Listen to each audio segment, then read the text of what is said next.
এপিসোডের প্রথমেই আমরা দহিকে দেখতে পাই। দহির গায়ে তো প্রচুর রক্ত ছিল আর সে মাটিতে পড়ে যাচ্ছিল। এরপর আমরা আমাদের গংকে দেখতে পাই। গংয়ের হাতে একটা তরবারি ছিল আর ওর গায়েও প্রচুর রক্ত ছিল। এরপর আমরা পাস্টের সিন দেখতে পাই। এটা হচ্ছে গংয়ের পাস্টের লাইফ। আমরা দেখতে পাই যে ও একটা রাজার ছেলে ছিল আর ওকে সবাই অনেক সম্মান করছিল। এরপর দেখা যায় ও একটা বাজারের মধ্যে দিয়ে হেঁটে যাচ্ছিল। তখন ওর একটা মেয়ে এসে বলে যে তোমার বাবা তোমায় ডাকছে, তোমাকে পড়াশোনা করার জন্য তোমার বাবা ডেকে পাঠিয়েছে।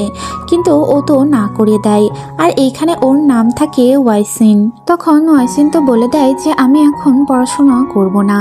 আর ওর মেয়ে এটা শুনে বলে যে তোমার কি কিছু হয়ে গিয়েছে কিনা। এরপর সিন কাট হয়ে যায়। আমরা দেখতে পাই ও একটা জায়গায় যায় আর সেখানে একটা মেয়ে ডান্স করছিল। আর এই মেয়েটা দেখতে সেম দহির মতো ছিল। আর এইখানে ওর নাম ছিল ওয়ালসন। ওয়ালসন তো এখানে ডান্স করতে থাকে আর আমাদের ওয়াইসিন এটা দেখে তাকিয়ে থাকে। আর ও এভাবে তাকিয়েছিল বলে ও আর ডান্স করতে পারে না, ও ডান্স বন্ধ করে ফেলে। তখন ওদিক থেকে আমাদের ওয়াইসিন বলতে থাকে তুমি ডান্স করো। ওয়াইসন এই জন্য অনেক দুঃখ প্রকাশ করে আর বলে তুমি ডান্স করো। কিন্তু এখানে তো ওয়ালসিন আর ডান্স করে না। আর তখন সেখানে ওর মেট চলে আসে আর এই দৃশ্য দেখে বলতে থাকে যে আমি বুঝে গিয়েছি কিসের জন্য তোমার পড়াশোনায় মন বসে না। ওয়াইসিন ওর মেটকে জিজ্ঞেস করে যে এই মেয়েকে তুমি চেনো কিনা। তখন ওর মেট বলে আমি তো একে চিনি, এ ফার্স্টে অন্য একটা জায়গাতে ডান্স করতো কিন্তু ওরা এখানে চলে এসেছে। এরপর আমরা দেখি যে আমাদের ওয়াইসিন তো ওই মজলিসটিতে যায় যেখানে আমাদের ওয়ালসিং থাকতো।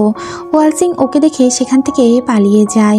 আর এরপরে আমরা দেখতে পাই যে আমাদের ওয়াইসিং ওই জায়গাতে যায় যেখানে ওয়ালসিং ডান্স করছিল। এরপর সেখানে ওকে দেখে সেখান থেকে ওয়ালসিং চলে যাচ্ছিল। তখন আমাদের ওয়াইসিং বলে যে তুমি কেন আমার থেকে এরকম পালিয়ে যাচ্ছ, তুমি কি আমায় চেনো কিনা। তখন সে উত্তরে বলে তোমাকে কে না চেনে, তুমি একটা রাজার ছেলে। আর এরপর ও এখান থেকে চলে যায়। এরপর আমরা ওয়াইসিনকে দেখি, সে তো তার মেটকে বলে আমি এখন থেকে মনোযোগ দিয়ে পড়াশোনা করব। আর এরপর ও ওই জায়গায় চলে যায় যেখানে ওয়ালসিন ডান্স করত। সে এসে দেখে যে এইখানে তো রাজার ছেলে অলমোস্ট আগেই আছে। তখন ও জিজ্ঞেস করে তুমি এখানে কেন এসেছো। তখন আমাদের ওয়াইসিন বলে আমি এখানে পড়াশোনা করার জন্য এসেছি, তোমার কোনো সমস্যা থাকলে আমি চলে যাচ্ছি। কিন্তু ওয়ালসিন বলে কোনো সমস্যা নেই, তুমি স্টাডি করতে পারো। এরপর দেখা যায় পরদিন সকালে ও পড়তে পড়তে ঘুমিয়ে পড়ে আর সেখানে ওয়ালসিন চলে আসে। আর ওকে এমন দেখে ও তো চুপচাপ বসেছিল আর বইটি খুলতেই ও সামনে ওয়ালসিনকে দেখে। এরপর আমরা দেখি ওরা প্রতিদিনই এইরকম করতে থাকে আর একটা সময় গিয়ে ওদের বেশ ভালো ফ্রেন্ডশিপ হয়ে যায়। একদিন ওয়ালসিন ডান্স করছিল আর তখন ওর শু পানিতে পড়ে যায় আর ও চিল্লাতে থাকে। আর এটা দেখে আমাদের ওয়াইসিন তো ওটা নিতে চলে যায়। এটা অনেক কর্নারের মধ্যে চলে গিয়েছিল, তারপরেও ও অনেক কষ্ট করে ওই শুটি নিয়ে আসে। আর এরপরে ওয়ালসিন তো বলে তুমি কেন এটা নিয়ে আসতে গেলে, এই শুটাই তো বড় কথা নয়, যদি তোমার কিছু হয়ে যেত তাহলে কি হতো। তখন সে বলে যে তুমি কি আমার নিয়ে বেশি চিন্তা করো কি না, এরকম কিছু নয়। এরপর দেখা যায় ও পানিতে থাকার জন্য ওর হাঁচি হতে থাকে। এরপর সেখানে সন্ধ্যা হয়ে যায়, তখন ওরা সেখানে আগুন জ্বালায় আর এরপরে দুজন একসাথে বসে থাকে। তখন ওয়াইসিং বলে যে আমি তোমায় পছন্দ করি আর ভালোবাসি। ওয়ালসিং বলে যে মানুষের জন্য এটা খুবই ক্ষতিকর, কোনো ভালোবাসার মানুষই এক হতে পারে না। আমার একটা বন্ধুও একটা রাজার ছেলেকে ভালোবেসেছিল কিন্তু এরপরে কোনো দুনিয়ার লোকই ওদের একসাথে থাকতে দেয়নি আর এর জন্য ও সুইসাইড করেছে। তাই আমরাও দূরে থাকি, এটাই আমাদের জন্য বেটার হবে। তখন তো ওয়াইসিং বলে যে তোমার এটা ভুল ধারণা, ভালোবাসায় সব থেকে শ্রেষ্ঠ জিনিস আর আমি এটা প্রমাণ করব। আর তখনই সেখানে একটা জোনাকি পোকা দেখে আর ওর জোনাকি পোকা অনেক বেশি পছন্দ ছিল। আর আমাদের ওয়াইসিন তো সাড়া দিয়ে সব জোনাকি পোকা সেখানে নিয়ে আসে। পরদিন সকালে ওয়াইসিন তো ওয়ালসিনের বাড়ি চলে যায় আর গিয়ে একটা বই দেখায়। এটা আসলে একটা ক্যাথলিক ধর্মের বই ছিল যেখানে লেখা ছিল যে পৃথিবীতে সবাই একই রকম হয়ে জন্মগ্রহণ করে কিন্তু এখানে আসার পরে সবাই সবকিছু ভিন্ন ছিন্নভিন্ন হয়ে যায়। সবাই যেমন খালি হাতে জন্মগ্রহণ করেছে ঠিক সেই রকমই মারাও যাবে, কেউই সাথে কিছু নিয়ে যাবে না, তাই এইসব বিচ্ছেদ করে কোনো লাভ হবে না। তখন এটার দেখে আমাদের ওয়ালসিন তো হাসতে থাকে আর ওয়াইসিন বলে, আমি তোমায় বলেছিলাম এইসব কোনো বিষয় না, আমরা দুজন মানুষ, এটাই আমাদের বড় পরিচয়। এরপর আমরা দেখি ওরা ওই ক্লাসে জয়েন করে, ক্যাথলিক ধর্ম নিয়ে সেখানে অনেকেই আলাপ আলোচনা করে। এরপর আমরা দেখি ওইখানে তো ওর ওই মেয়েটিও থাকে আর ওর ওই মেয়েটি রাজার কাছে সব কথা বলে দেয় যে একটি মেয়ের সাথে ও ক্যাথলিক ধর্মের ক্লাস করতে যায়। এরপর আমরা ওয়াইসিনকে দেখতে পাই, সে তো ওয়ালসিনকে একটা লকেট দেয় আর বলে, আমি পড়াশোনা করার জন্য বাইরে যাচ্ছি আর তুমি আমার জন্য অপেক্ষা করো, আমি যতদিন না আসি তুমি আমার জন্য অপেক্ষায় থেকো।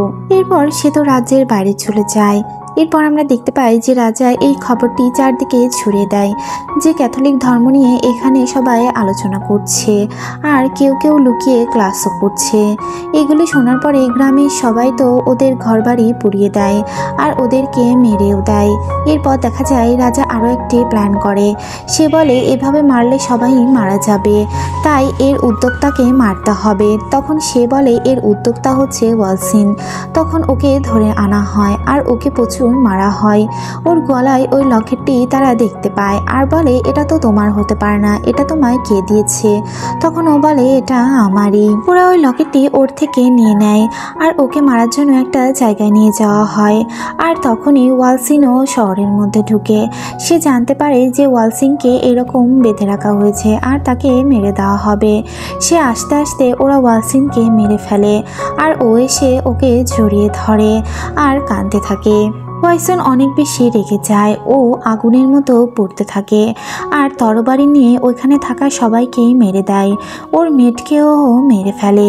এরপর ওর গলায় ওই তরবারিটি ধরে আর বলে, গড বলতে কিছুই নেই, তুমি যদি হ্যাভেনে থাকো তাহলে আমি হ্যাভেনে যেতে চাই না। এটা বলে ও নিজেই নিজের গলায় আবার তরবারি দিয়ে আঘাত করে আর এরপর ওরা দুজনেই ওইখানে মারা যায়।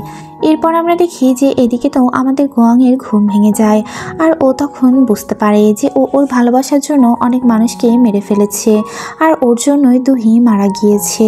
ওর মন অনেক খারাপ থাকে। দুহি ওর জন্য চা বানায় আর দেখে যে ওর মনটা অনেক খারাপ। ও জিজ্ঞেস করে, তোমার কি কিছু হয়েছে? তখন ও বলে যে আমি আজ স্বপ্ন দেখেছি, আমার পাস্ট লাইফের স্বপ্ন, আমি কি ছিলাম। তখন দুহি জিজ্ঞেস করে, তুমি কি দেখেছো? গোয়ান বলে যে আমি একটি মেয়েকে অনেক ভালোবাসতাম যার নাম ছিল ওয়ালসিন। তখন এটা শুনে ও বলে যে তুমি তোমার এক্সের স্বপ্ন দেখেছো, এটা মোটেও ঠিক নয়। গোয়ান বলে, আমি আমার ভালোবাসার জন্য অনেক মানুষকে মেরে ফেলেছিলাম আর আমার ভালোবাসা আমার জন্যই মারা গিয়েছিল। এরপর আমরা দেখি গোয়াং তো ওই ভিক্ষুকিনীর সাথে দেখা করতে যায় আর গিয়ে এই সব কথা বলে যে ও কি স্বপ্ন দেখেছে। তখন ও ওই ভিক্ষুকিনীকে বলে যে আমি অনেকগুলো মানুষকে মেরে ফেলেছিলাম আর এই জন্যই কি তুমি আমায় ডিমন বানিয়ে দিয়েছো কিনা। তখন ওই ভিক্ষুকিনী বলে যে মানুষের প্রতি তোমার অনেক বেশি ঘৃণা হয়ে গিয়েছিল, তুমি আগুনের মতো জ্বলে উঠেছিলে আর এটা থেকেই তুমি ডিমন হয়েছো। আর ভাগ্যে কি আছে এটা কিছুই বলা যায় না, তোমার জীবনে এই সেম ঘটনা আবারও ঘটতে পারে। তখন আমাদের গোয়াং বলে যে আমি কিছুতেই আমি ভালোবাসাকে হারাতে দিব না। এরপর ও ওর ওই ফাউন্ডেশনও আসে আর সেখানে এসে ওই পেন্টিংটি দেখতে থাকে। এরপর দেখা যায় ওইখানে ওর সেক্রেটারি থাকে।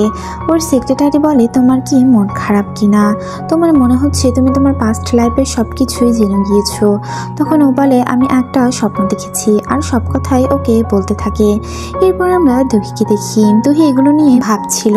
ও ভাবছিল আমি তো অনেক জেলাস ফিল করছি, এটা আমার করা আসলে ঠিক না, এটা ওর একটা স্বপ্ন ছিল আর এটা ওর পাস্ট ছিল। দাদিকে দেখতে পাই, তার কাছে তো তার মা এসেছে। ও জিজ্ঞেস করে যে তুমি তো সবই জানো, আমি তো আমার দাদিকে মারিনি, তাহলে কেন তুমি আমায় প্রোটেক্ট করছো না? তোমাকেও তো শাস্তি দেওয়া উচিত, কেননা তুমি সব কিছু জেনেও চুপচাপ আছো। তখন সে বলে, আমি কিছুই করিনি, আমি এখন পর্যন্ত কোনো ভুল করিনি, তুমি বাবার কথা শুনোনি তাই তুমি শাস্তি পাচ্ছ। আর তখনই এটা শোনার পরে ও অনেক জোরে জোরে চিল্লাতে থাকে। পুলিশ এসে ওকে নিয়ে যাচ্ছিল। এরপরে আমি তোমাকেই মেরে ফেলবো। এরপর আমরা দেখতে পাই ওর মা তো একটা ফার্নিচারের দোকানে আসে আর সেখানে সব কিছু দেখতে থাকে আর ওনার কাছে তখন একটা ফোন আসে আর সাথে সাথে উনি মাটিতে পড়ে যায়। দেখি সে তো লিফটের সামনে যায় আর সেখানে উঠতে যাবে, তখনই ম্যাডাম জুয়ের ভাতিজিকে দেখতে পায়। এরপর ওরা দুজন লিফটে থাকে। তখন ওই ছেলেটি ওকে বলে, তোমাকে অনেক থ্যাঙ্কস এই গিফটটা দেওয়ার জন্য, আমার হাতটা ঠিক হয়ে গিয়েছে। তখন গন বলে, আমি তোমায় পছন্দ করি না, আমার মনে হয়েছিল তাই আমি তোমার এটা ঠিক করে দিয়েছি, এর থেকে আর বেশি কিছুই নয়। এরপর আমরা দেখি দহির কাছে ফোন আসে। কেউ একজন ওকে ফোন করে বলে ম্যাডাম জুয়ের নাতি মারা গিয়েছে। আর তখনই সেখানে আমাদের গং আর ওই ছেলেটাও চলে আসে। দহি বলে ও সুইসাইড করেছে। এরপর ওরা সবাই সেখানে যায় আর সেখানে ওই ছেলেটির ফ্যামিলির সবাই ছিল। ওর মা তো ওর বাবার দিকে অনেক রাগান্বিত হয়ে তাকিয়ে থাকে।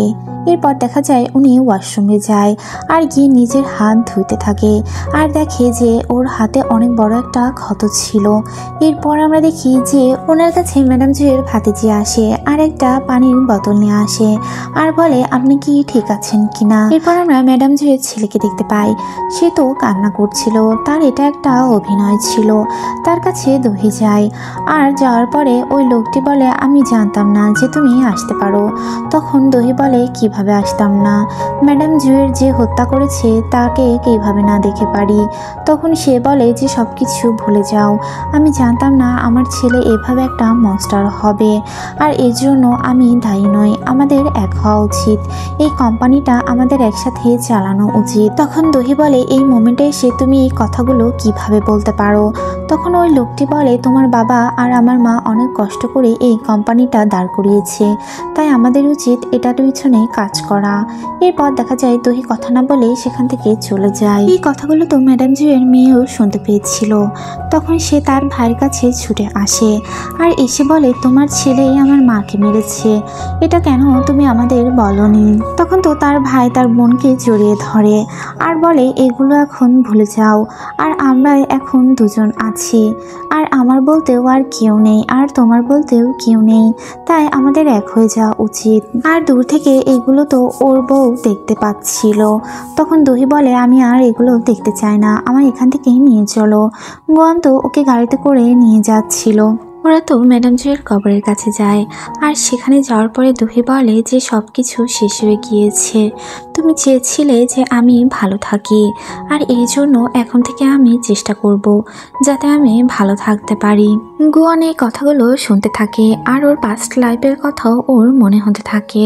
এরপর আমরা দহি আর গোয়াংয়ের সেক্রেটারিদের দেখতে পাই, তারা তো একটা জায়গায় বসেছিল আর আইসক্রিম খাচ্ছিল, তারা চুটিয়ে প্রেম করছিল। এরপর দেখা যায় সেখানে তো দহির কোম্পানির কিছু এমপ্লয়ার চলে যায় আর তারা তো ওর সেক্রেটারিকে চিনত, আর এটা দেখার সাথে সাথে সে কি করবে বুঝতে পারে না, আর তখনই সে তো ওনাকে কিস করে বসে।